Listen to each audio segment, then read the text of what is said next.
Okay, so we're about coming close. We're one day away from the season 7 finale, and it just felt like no time has passed since the episodes came out. First, we were on a mid season hiatus sometime around um, early summer, and then the next thing we know, we're we're like suddenly swamped into the MLP movie, and just time passes you by, man. Anyways, let's focus on the task, and we're going to be looking at today the episodes that I did not have a chance to talk about because of convention or I've had other priorities, so I never did get around to reviewing it. So let's get started with Forever Philly. I already did an initial opinion video on this one, since that seems to be my con tradition. I do that video, I upload it Saturday when I'm at the convention, and I just sit back and enjoy. But, I guess with that in mind, I should actually talk about this. Overall, there are some things that could have been better with the episode overall. But that could be because I've seen this story before. I've seen it in books, I've seen it in movies, I've seen it in other shows. I've seen it in everything else overall. So that's a quick opinion on Forever Philly. Next one we should move on to is another one that was, that I saw at BronyCon, but, never did an initial opinion or review of it. Well, visiting the Inner Harbors as well as attending the convention on your 21st birthday is a hard task. And I do apologize for not putting that out. It just wasn't coming to mind, and besides that, again, East Coast time is different from the West. They're both 3 hours apart from each other. So, being able to review it and then have the video out by sometime around, let's just say, 10 a.m., 11:30 Pacific, is completely different than having it out at 1 or 2 Eastern.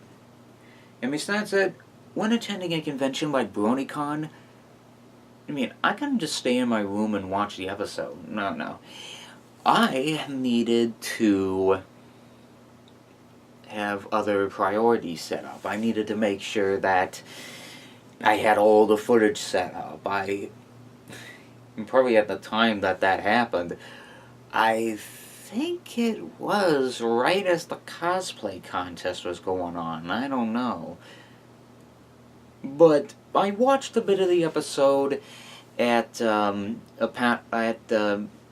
Pinky Tales because Magpie and Lost Narrator and something Serenade. I forgot what it was, but it was those three at the convention, and I pretty much had the review set. It was set, all ready to go. What am I talking about? Pretty much as the panel was going on, I was actually sitting behind the camera watching them as I was watching the new episode through my smartphone, and although not as convenient as watching it on a laptop or just watching it somewhere, because I know for a fact Roni Network was there and they possibly would project the episode on there. But that aside, let's talk about Fame and Misfortune. Essentially, they take the old friendship journal and decide to publish it. And they think that everybody will learn from their lesson, will learn the lessons from them, but unfortunately this backfires on them as they're suddenly swamped with fans that not only harass them, but also point out just how terrible they are. Now, this is actually one thing that I've sort of kind of come across. I'm thinking in this mind, oh, what was this character thinking? Or why did they do it, like do this or do that? Here's the thing. Everybody does these criticisms, and they even tell the writers. And Larson here, who originally wrote it, though his final version was alternated. I mean, I'm not kidding when I say that. I mean, check out the Bronycam panel if you can. I provide that in the link in the description if I'm too lazy. Maybe the cards, but the cards are my laziness in Zoo. But with that in mind, I still liked the episode overall. It was funny, it was clever, had a good song in the end, and it honestly led up to a very funny fanfic. It essentially involves Celestia and Spike as they're talking about how the Friendship Journal was published, and they decide to make this cease and desist letter so that Twilight doesn't have to publish the book anymore. It's interesting yet hilarious, and not that I would recommend fanfics, but I do recommend go checking it out. But yeah, overall, I think that one was the best episode of Season 7. Sure, there are many people who think Perfect Pair was good because of actually showing off that we now see that both Apple Bloom, AJ, and Big Macintosh have parents. But, I don't know. I still like the episode in general overall. Final one we have is Uncommon Bond. I was currently busy with a couple of the meetup members, so never got a chance to review this thing. But, how does it go?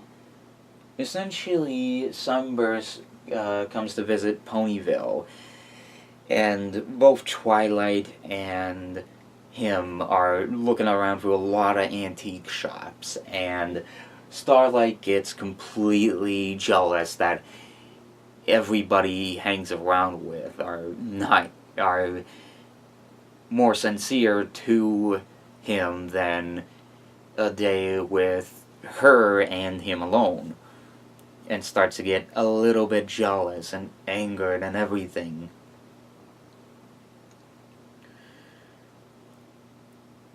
Wasn't really one to shout home about. I mean, at best it was decent, but it was something. But it'll depend on how all of it's set up and what they bring to the table overall. I mean, it's decent, but nothing to run home about. Though, that journal in the end. That journal. What's it foreshadowing? What is going to happen next? We'll have to find out tomorrow because that's the season finale. That journal could possibly be Starswold the Bearded's. Starswold the Bearded's. Yeah, that could be the journal of Starswirl. The character we have been waiting so long and so many years for. I mean, just now I'm seeing promos for it on Facebook and I think on Equestria Daily. I don't know. So, that's where I first heard about the finale. I would have watched the finale early on, but I decided not to because I actually wanted the review to come out on time, on cue, and everything. So, what are we to do now? Well, just stay tuned tomorrow for the all-new season finale, and of course, right as this time the video's being uploaded, and I hope you enjoyed it, is that I got a review and the return of Movie Fridays for Attack of the Killer Tomatoes. A B-movie which is beyond anything I've ever seen in my whole life. So, yeah. Sad to see a season go, but minimal is 26 episodes for Friendship is Magic. But I'll still keep you guys up to date with videos here and there. I'll keep you updated with Trailer Talk and Ray Donovan. Then there's also Movie Fridays, as well as maybe from time to time some game live streams. Because sometimes I'm a bored knucklehead, so I at times would like to stream stuff. If my internet is working properly here. But, yeah, that's about it. So I'll see you guys sometime in the very near future for the videos. So, see you then.